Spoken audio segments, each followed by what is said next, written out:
On m'a posé la question, quelle est la scène la plus romantique selon toi? Alors moi qui est une grande romantique dans l'âme, j'ai voulu chercher ma réponse dans des livres, dans des films, mais il n'y avait pas vraiment une seule scène qui ressortait le plus à mes yeux. Donc ce que j'ai décidé de faire à la place, c'est de vous décrire quelques scénarios romantiques qui me font à tous les coups chavirer. Avec exemple à l'appui.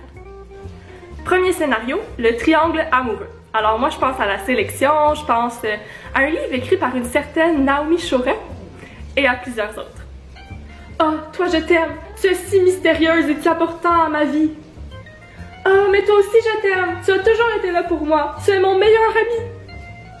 Deuxième scénario, quand les protagonistes dansent ensemble. Que ce soit seuls sur un toit comme dans High School Musical 3, ou encore dans une épique scène de bal de contes de fées comme dans Cendrillon, le live action de 2015.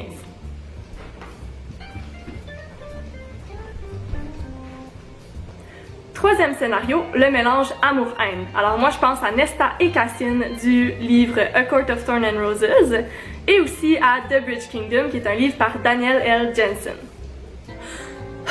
Je te déteste, mais au fond, je t'aime.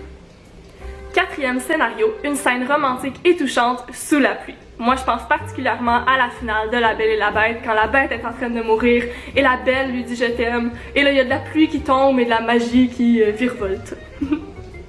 Naomi, je t'ai toujours aimé. Il peut. Cinquième scénario, quand les protagonistes s'aiment mais qui ont de la misère à se l'avouer à eux-mêmes et à l'autre. C'est tellement compliqué, on comprend pas, ils savent pas si c'est réciproque, bref, toute une affaire.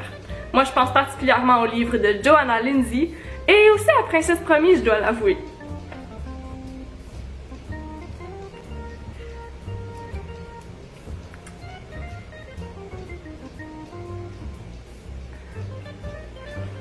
Et finalement, le sixième scénario qui est la tragédie. Donc quand un des deux meurt, quand il y en a un qui prend un missile pour l'autre, ou encore n'importe quoi qui est tragique, là, par exemple Roméo et Juliette, la scène du Titanic quand Jack ne peut pas embarquer sur la porte flottante qui est pourtant assez grande, et A Walk to Remember.